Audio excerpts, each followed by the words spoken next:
Yeah, actually, while Don's getting that ready, I'll just tell you, World War II was always very important to me, even as a kid. Um, my dad was Air Force, and we lived in Iceland and Guam. I actually lived on Guam Yeah. in the 1970s. And then for me to find out that my grandpa had actually been at Guam in World War II. Uh-huh. He was on an LCI gunboat, and they were protecting the underwater demolition team Frogmen. And they were so close to the beach that the dogs were barking at them. Yeah. And I was like, my goodness, that's pretty close. Yeah, that's exactly what we were doing too. In fact, we were so close that there was riflemen out there on the beach shooting at the frogmen. Oh my And gosh. And where was that at? At Iwo? that was at Evo, yeah. Yeah, we were protecting them. They were looking for underwater uh, the constructions that would hold up the boats as they came in on the day of the invasion. Wow. And My goodness. Well, we're getting ready to talk about that. That's for sure. yeah, Well, let me intro the show and we'll get started. Okay.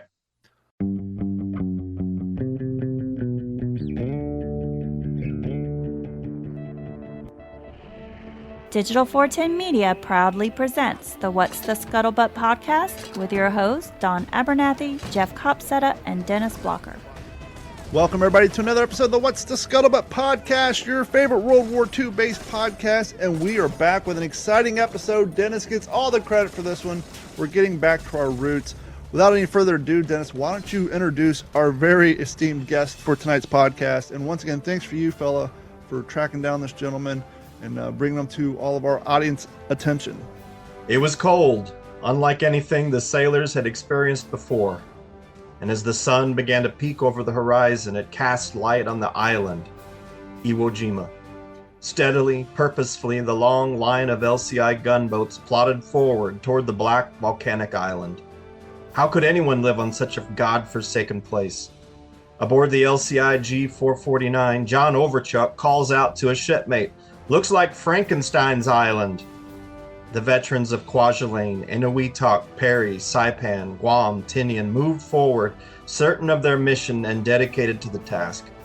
Aboard the ship was my grandfather, Seaman First Class Clifford Lemke, and behind him, looking over his shoulder like a big brother, was a destroyer, the USS Leutze. And aboard that destroyer was a radar man we are very proud to welcome to our podcast today. And it is with honor that I welcome Radar Man Morris Neighbors. Mr. Neighbors, thank you so much for being with us, sir. I'm glad to be here. Thank you for asking. Well, Mr. Neighbors, where did you grow up? I grew up right in a little town, or actually a rural community called Wild Horse, Oklahoma.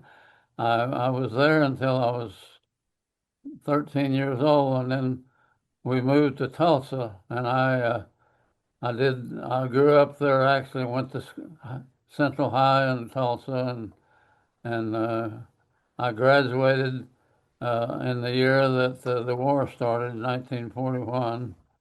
But I didn't. I was only 16 when I graduated, so uh, I had a year of college, and then in 1943 I entered the Navy from one of the Tulsa recruiting stations in Tulsa, Oklahoma.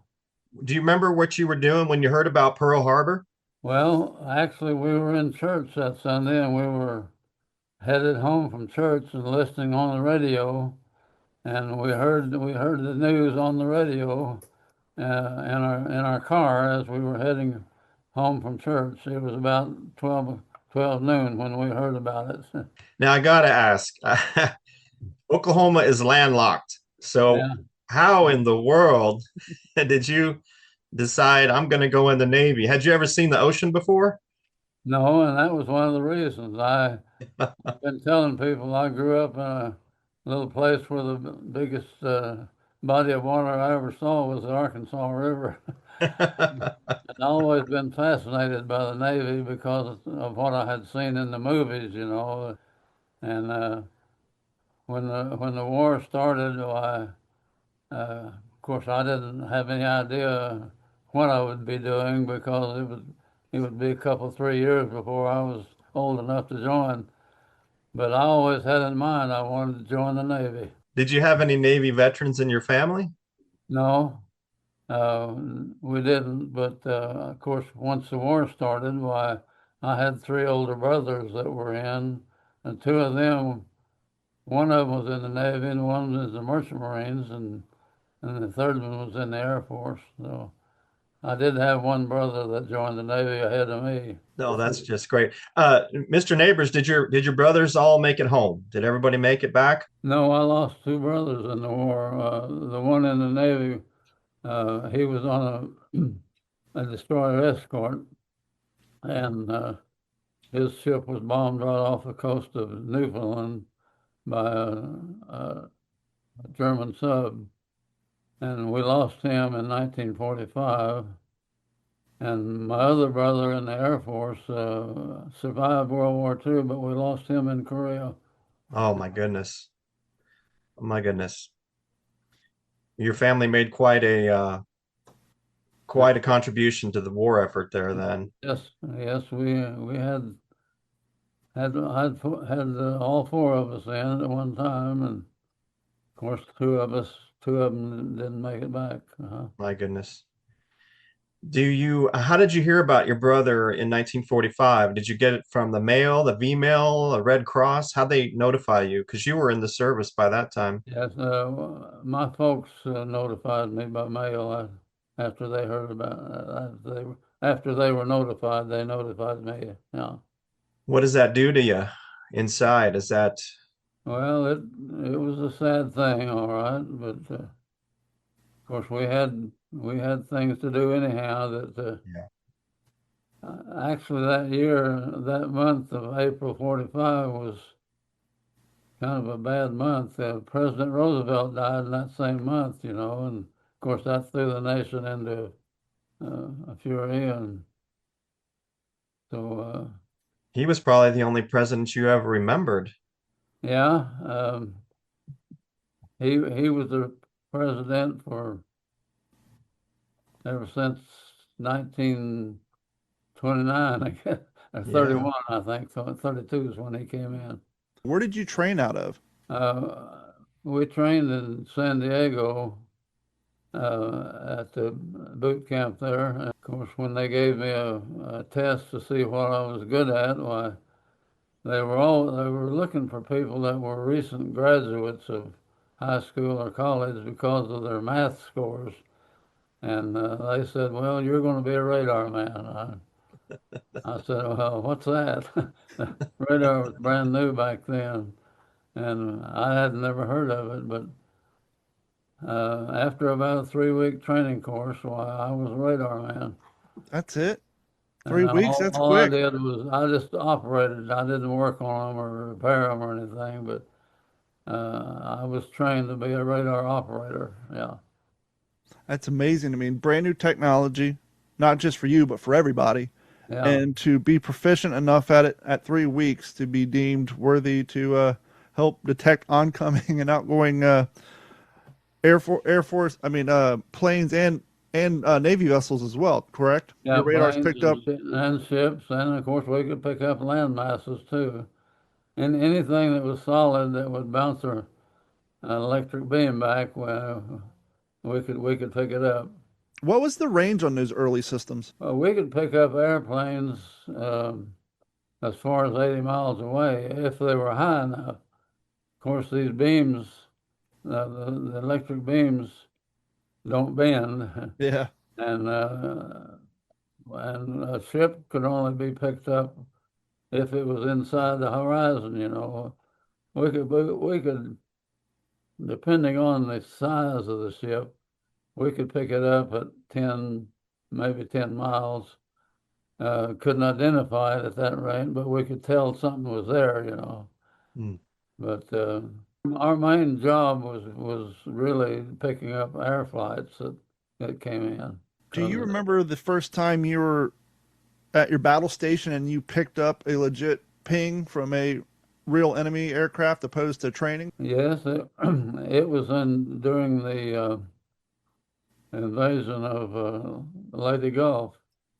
We had already been to Palau, and we didn't get any enemy substance there, because they had deserted the island, but they'd left a bunch of troops there to make it hard for us to get. But we didn't really get any return fire from the enemy until we got into the invasion of Leyte Gulf. And the first day that we had fired on a lot of planes that were attacking other ships of ours. But on this particular day, there was a dive bomber and a Zero that were working in tandem, and the Zero strafed us, and the dive bomber tried to put one down a stack, but our captain was smart enough to run out from under it, and that was when I decided that I wasn't going to be afraid, because it looked like we were just as good as they were, because we shot down both those planes, Wow. the strafer and the dive bomber. Wow. So I felt pretty good about that. Yeah, I know there was some, early on in the war, there was a lot of preconceived notions and thoughts about the invincibility of the Japanese Navy and the Japanese Air Force. And Yeah. as you just said, once you guys saw firsthand that, oh, that's not the case, it probably made things a little less anxious. Obviously, the anxiety is still going to be there, but at least now you have a morale boost, and you think, okay, this is possible. Yeah. Well, before you've ever been in combat, why, you wonder, can I handle it? Or, how am I going to react? And that was the day I found out. And I didn't have any real problem facing it after that. I think Dennis alluded to it at the beginning. What sort of vessel were you stationed to? A destroyer. It's DD-481, USS Leutze, Leutze. Destroyers are named after people, and our destroyer was named after an admiral that served under Abraham Lincoln back in the Civil War days. Wow. Yeah. What was that like, reporting aboard the ship when you first saw it? I mean, I've seen the photographs of that ship, and it's pretty. Yeah. Well, the ship was they're about 300 feet long, and they have around 300 sailors on it, so you don't have much space to move around. But I didn't have any real feelings about it. I just thought, well, that's my ship, and it's a brand new one, and hopefully we've got some guys on there that know what they're doing. That's a very good point. The morale boost you had to have from a brand new ship, because as we all know, there was a lot of repurposed ships that were turning everything from destroyers to flat tops to fly planes off of, that were nothing more than a transport barge 28 years prior. So to be on a new ship with the latest technology, especially as a radio man, it probably made you feel, a little bit better in your position. Yes, we were very comfortable with it, yes. Sir, how long did it take you to get your sea legs? Well, we went to sea just on a cruise. That was our purpose of it. And everybody that hadn't been to sea before got seasick. And of course, you didn't get any sympathy from anybody because everybody was doing it. But you carried your little bucket around, and you went ahead and did your job. And Wow. I don't think there was anybody on the ship that didn't get seasick. But that was the purpose of that first voyage, to get that out of our system. How many days of misery was that? Well, it was over in about 3 days. I mean, you get over it, and after that, why, you feel like you're a real sailor. Now, in wartime, did you guys were things so anxious and on the move, or did you guys get the opportunity to participate in the traditions of crossing the line when you guys finally went over the equator? Yeah, we had that initiation. Before you crossed the line, you were a polywog. And once you crossed the line and went through the ceremony, you were a shellback. Mm-hmm. And of course, there weren't any women on ships in those days, and we had to all strip down naked.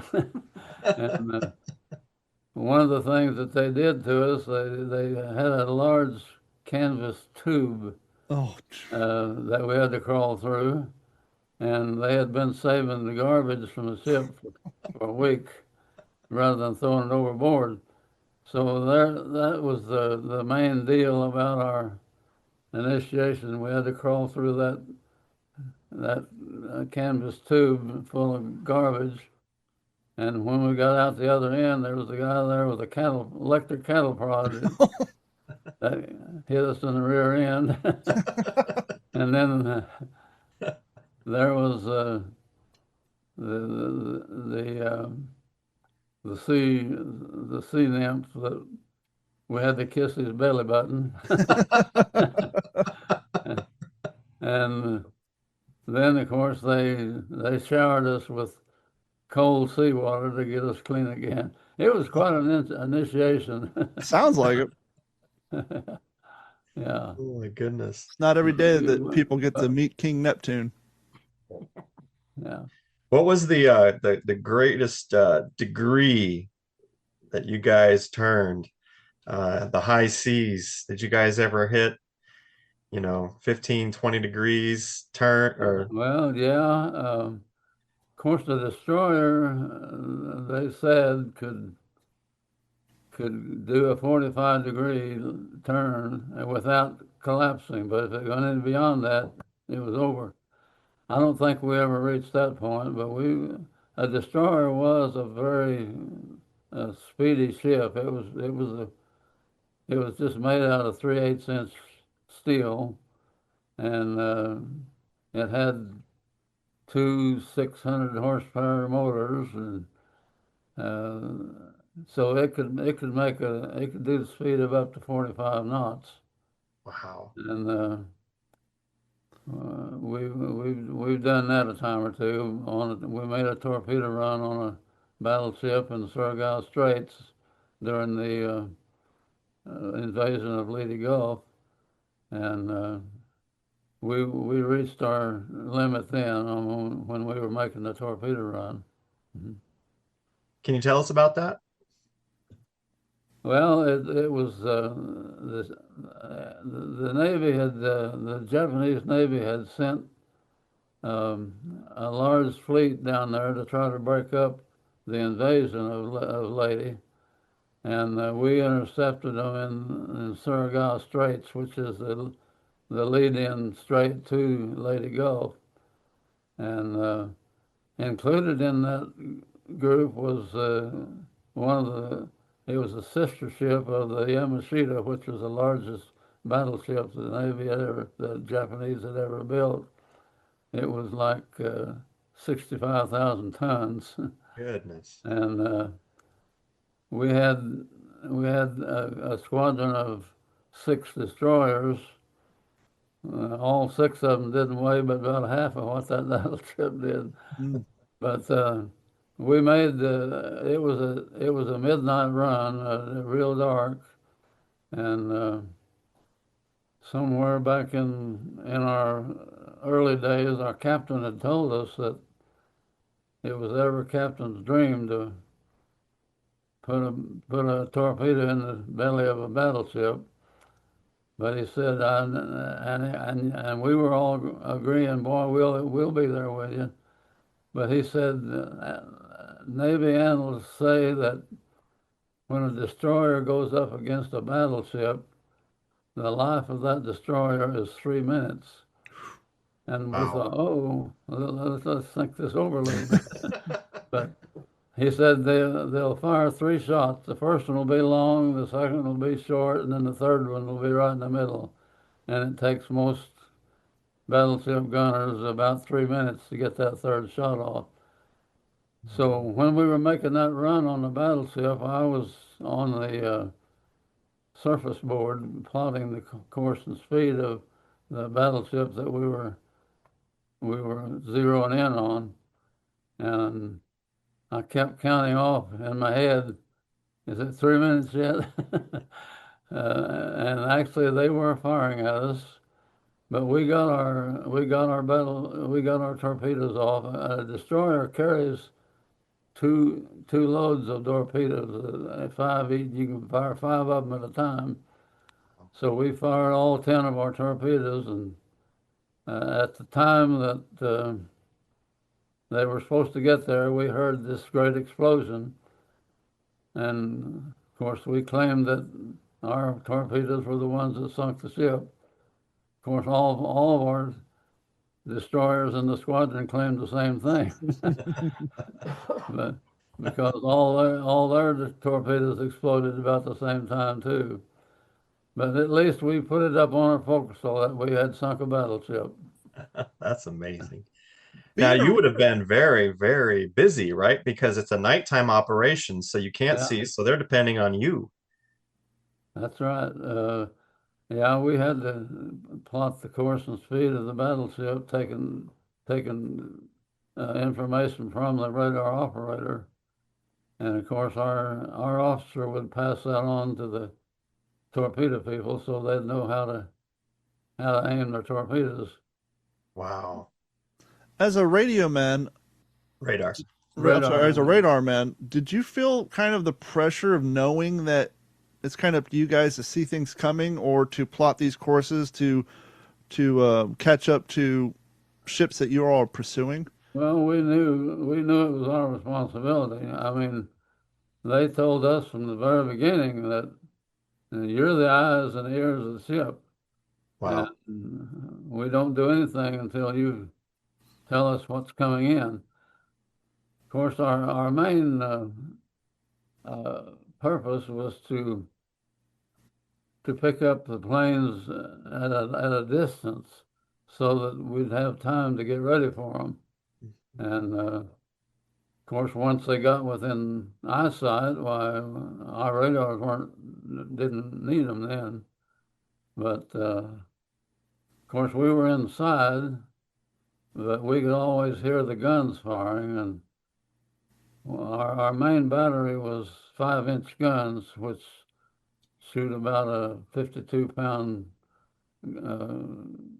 bullet that's explosive. And then we had 40 millimeters that shoot quicker, and then we had 20 millimeters that were just like a machine gun. Wow. And as long as we were hearing the 5-inch guns, we were pretty happy. But when those machine guns started, we knew they were getting pretty close. Oh, wow. Yeah. Goodness. I wanted to ask you. I'm glad you answered that because I was going to ask you the size of the guns on your ship. But you mentioned earlier that the steel and the makeup of the vessel. Was there any place in the ship where one could hear the register of the cannons any less? I mean, because you're basically in a steel ship with no insulation. I imagine it didn't matter if you're in the stem or the stern. The percussion of those guns probably didn't change in volume much, but maybe in the engine room where you're standing next to the diesel. But there probably wasn't anywhere safe on that ship to get away to reduce that volume at all, was there? No, we could always hear we could hear all the guns that went off. Of course, the 5-inch guns were the loudest, but the others were like machine guns, but you could still hear them. Yeah. I was thinking about that and how I was trying to put myself in your shoes and how, at least if you're on a gun, you can see what's coming in, right? You're on the deck. You can, and that must have just been like you said, I love the way you put that, sir. That was just great. Like you hear the 5 inches, you're like, okay. And you start to hear in the 40s and you're like, oh boy. You're the 20s and it's like, oh no. Yeah, they're here. Well, my grandfather crossed paths with you at Iwo Jima. Uh-huh. And the 2 days before the Marines hit the beaches there on the 19th, you guys were there on the 17th and the 16th. Yeah. And my grandfather was on one of those LCI gunboats, and they were firing the rockets. And on that UDT mission of February 17th, 1945. Uh-huh. And I know that you guys were down towards the end, just off Mount Suribachi, where they would raise that flag. Yes. Can you tell me about the mission that day and what happened to you guys there? Well, like I said, we were accompanying a small airboat that had these frogmen on it, and they had to go in real close to dive down and see what kind of structures had been built there to stop our boats on the invasion day. Of course, you know, Iwo Jima is just a big rock. That's all it is. And they had built caves in there and had their shore batteries, and you couldn't. They bombed that place for 30 days and didn't do any damage at all. Wow. And these, I'm sure these gun mounts were told not to fire on these ships until invasion day, because once they fired, they'd know your location, and then they'd wipe you out. And so that was one thing that we thought might get us by without getting hurt. But as we got closer and closer to shore, in order to protect those frogmen, I guess there's one of those guys that just felt like he couldn't stand it any longer, because here was a major ship of the line right there within 500 yards, and he decided he was going to get a load of it. So he fired on us. I'm sure he was firing at the superstructure, because that's where the eyes of the ship, that's where the captain is and where the bridge is. And but by the time he aimed and by the time he fired, we had moved about 20 feet. And so instead of hitting the superstructure where we were, he hit the forward stack and blew it off. And but it started fires in a 20 millimeter arsenal that was right above us, and the automatic sprinklers came on and flooded the radar room, and we had to get out of there because all of the electricity and the water don't mix too well. And Wow. on that day, our captain was severely wounded by that one. He caught some shrapnel from that explosive shell that it blew our tank, our candle off, and so he had to leave the ship, and our executive officer took over. But of course, immediately our guns wiped out that shore battery that fired on us, and none of the rest of them fired. But I think we were probably the only casualty before invasion day. Wow. But we lost a lot of men on that day. I mean, I think we lost 6,000 men at Iwo Jima. Yes, sir. Yeah. Your skipper, from what I was reading in the battle report and from the firsthand accounts from the shipmates, your shipmates, they said he was paralyzed, Yes. but he didn't remain paralyzed, did he? No, he recovered and was actually back in service before the war ended, and he went ahead and retired later on as an admiral. He was a commodore at that point, commander, yeah. You know, and you guys were, I mean, just one invasion after another, just boom, boom, boom, and then the next thing, you guys are heading off to Okinawa. Yeah. And that's February, March. That's Iwo Jima. Right away, 1 April, you guys are heading up and you're taking part in the invasion at Okinawa. And that's when, this in particular, just terrible. The sky's full of kamikaze. And Right.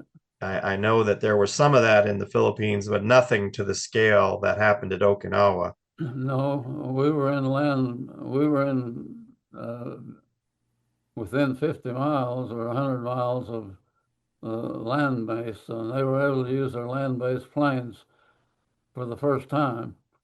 And at the war's end, it was estimated they had lost 700 planes, most of them kamikazes, right there at Okinawa. And on the day that we were hit, there was a flight of 280 came over, and we were out there 50 miles north as picket duty. It was our duty to spot those planes and let our fleet know so they could launch against them. And when those 280 some planes went over, well, about 30 of them peeled off to get the picket duty people, and that's when we got hit. Our sister ship, the Newcomb, had taken 3 hits from kamikazes and was just burning from stem to stern. And we pulled alongside to help put out the fires, and they were asked. They asked everybody that could leave their battle station to come out and fight the fires, and I was able to do that. So we didn't need radar then because we had our sight people. So I was out on deck with a fire hose trying to put out some of the fire on the Newcomb. And the next ship, the next airplane that came in, bounced across the Newcomb and exploded on our fantail, carrying a 500-pound bomb.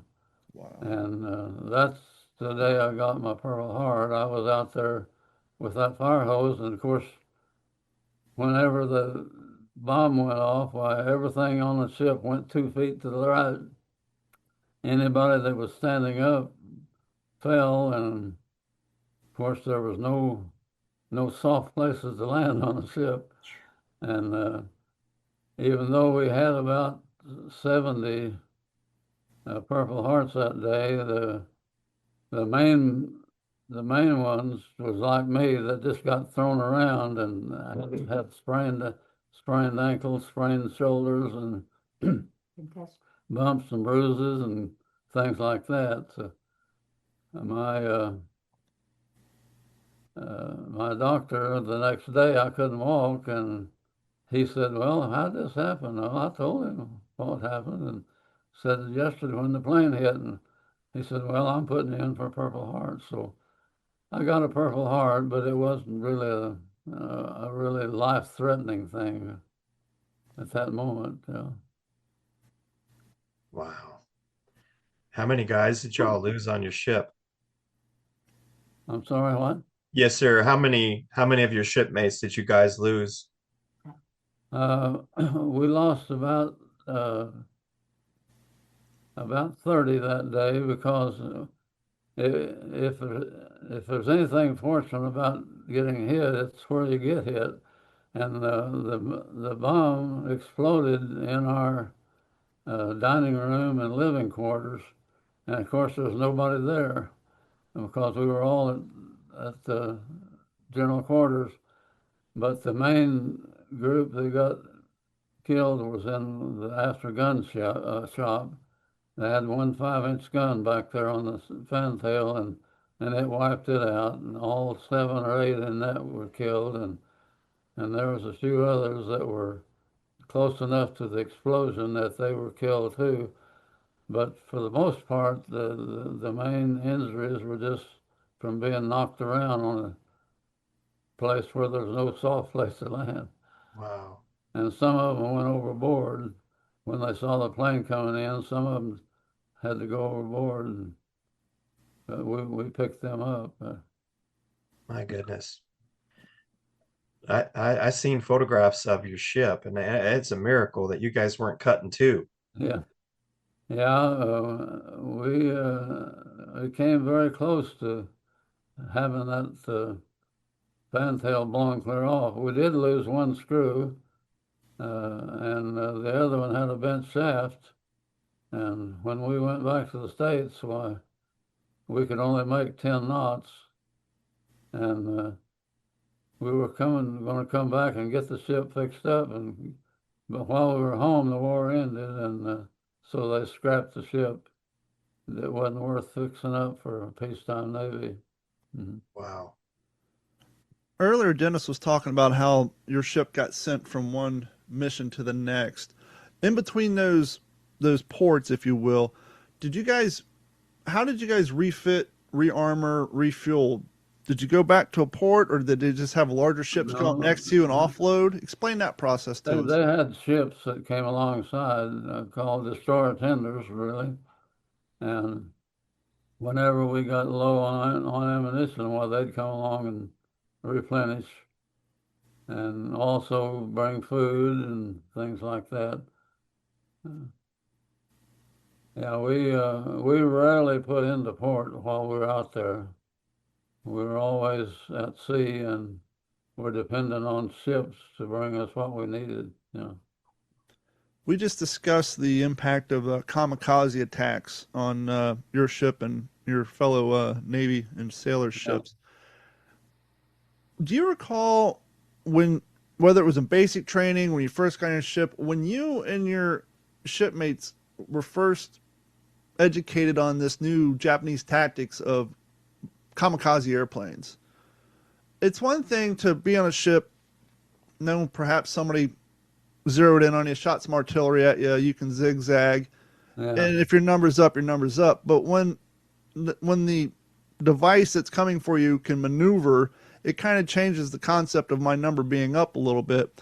What was that like when you guys when you personally first learned, or maybe you heard about it in newsreels before you got out there? When did you learn about kamikazes, and what was that like?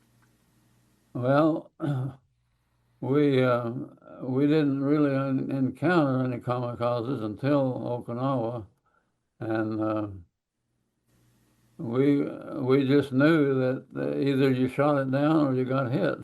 That was just the 1, 2, 3 of it.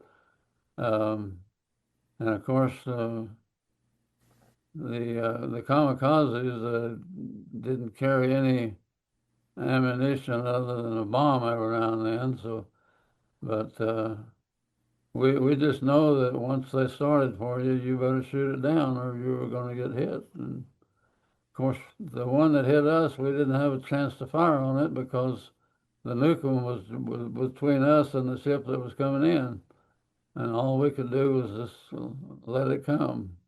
Wow. And it was supposed to hit the nukem, but instead it just kind of bounced across their deck and then hit ours and exploded in ours.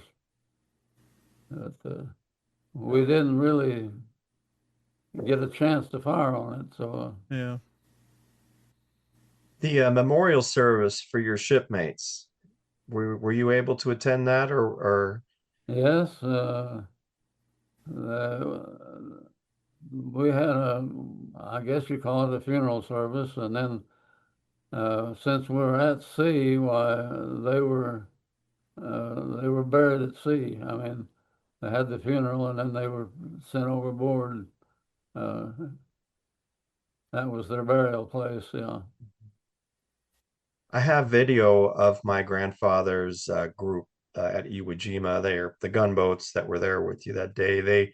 They all were hit several times, and my grandfather's gunboat, the 449, was hit by 3 mortars. And the characteristic of mortars is that they drop in from above, right among all the gun crews. Yeah. So they had, of a crew of 70, my grandpa's gunboat had 21 killed and 22 wounded that day. Uh-huh. And we do have video that was shot aboard the battleship Nevada at Iwo Jima. See, the LCI 441 pulled up to the Nevada with their casualties, and it was really something because the cameramen actually took still photographs and video of the crew of the battleship Nevada bringing aboard these LCI guys who had been killed. And you see them put the guys in the mattress covers and in the bed mattress covers, and they put a 5-inch shell at their feet, and they sew the cover shut, and then they looks like they place them on a plank of wood, and they cover them with the American flag. Yeah. And then they had a priest that came and prayed over them, and then they had a Protestant chaplain pray over them, and they had a 21 gun salute, and then the bugle, and the fellows walked to the rail of the ship and slid the guys off into the ocean. Now, you guys had damage, so you had damage control crews and all of that. So were you able to have a ceremony like that, or was it more informal? Yes, we had a ceremony like that, and our ship had been really kind of put together just good enough for us to sail, but not good enough for us to actually be in combat. But we were able to gather back there and do that ceremony, and we weren't battle ready yet, though. Yeah. After the war, did your destroyer, did the guys get together? Did they get together for reunions? Yes, it was a long time before I discovered that we were having reunions. I kept in touch with several of them by mail, the ones that I was closest to on the ship. But in 1995, I discovered that they had been having reunions there for a while. And I went to my first one in 1995 in Jacksonville, and there was 40 of us there that had made it. That was 50 years after. Wow. And but we've had a reunion every year since then.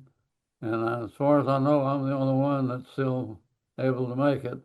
But our families, the families of our veterans and my family have bonded together and just really love each other like their own family. And it's kind of like a new family we've got. And so they look forward to the reunions every year, even though there might not be any veterans there. So did they come to, did you all have one this year? Did they come to you? Yes, they came on my 100th birthday. Oh, We wow. also had one in Colorado Springs on my 99th birthday. And they came for that. And we've hosted a couple of them even before that, and really enjoyed doing it. So, yeah, it's something we really look forward to because it still brings back some great memories. Wow. That's so great.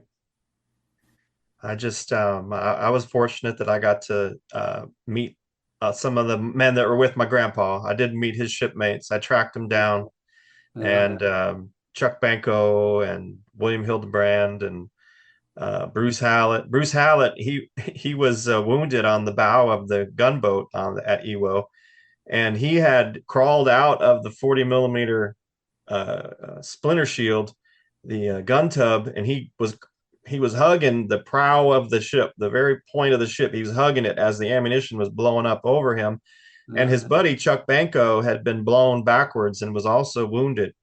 Well, they were both wounded and both burned, but both survived. But each thought the other had died because they had been evacuated and never saw each other again. And I was talking to Bruce Hallett, and he was like, "Yeah, I sure did. It was just so terrible about my buddy Chuck getting killed that day." And I says, I talked to Chuck last week. And he said, "What?"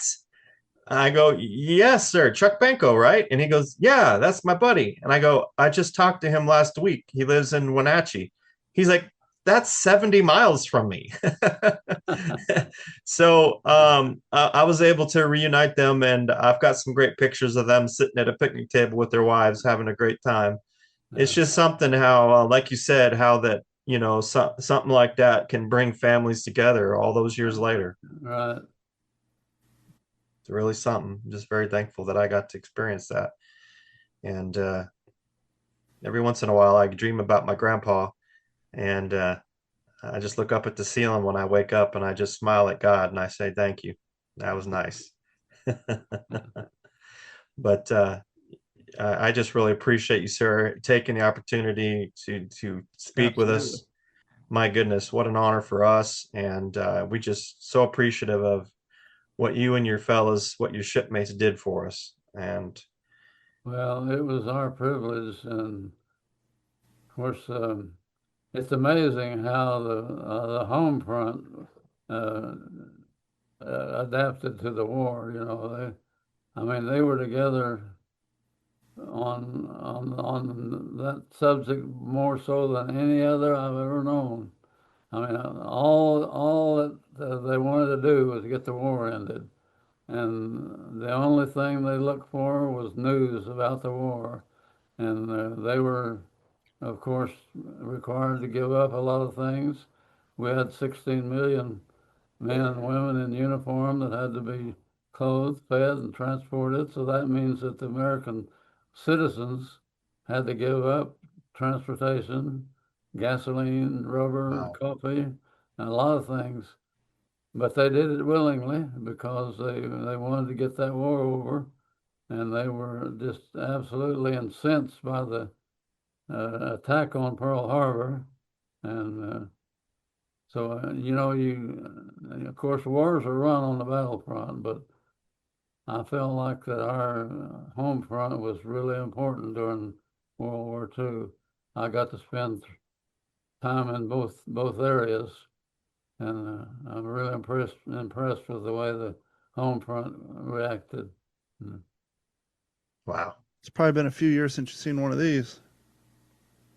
The ration books. Oh, yeah, Yeah. got some. Still got some of the stamps in it. You have some. Yeah, I have some of those. My folks had some left over from, there they are. Oh, wow. That's cool. I mean, not only World War II, but just the amount of changes in life and technology you've seen in your lifespan. From the proliferation of radio to the advent and proliferation of TV, to cable TV, to satellite TV, cordless phones at home, cell phones, the internet, now AI. I mean, you have seen everything when it came from, technology to from the start to the finish. You have seen some I've seen it, but a lot of it is still a lot smarter than I am. I don't know. They don't call them smartphones for nothing. Sadly, they're not having that effect on the users, though. But we greatly appreciate your time and greatly appreciate your stories. Is there anything else you want to get out to our audience before we wrap it up? Well, I think I about covered it all. I probably think of something later on, but that'll be in the middle of the night, probably. That's how I work, too. Once again, sir, I appreciate your time. Yes, thank you so much. Appreciate your story. Appreciate your family. Thank you, Belinda. And You're welcome. It's been a joy. you guys enjoy the rest of your week and your weekend coming up. I appreciate you guys having me on. Thank you so much, sir. It's just Bye. such an honor. That's going to wrap it up for this episode of the What's the Scuttlebutt podcast. Thank you guys so much, and we will talk to you all next week. This has been a Digital 410 production.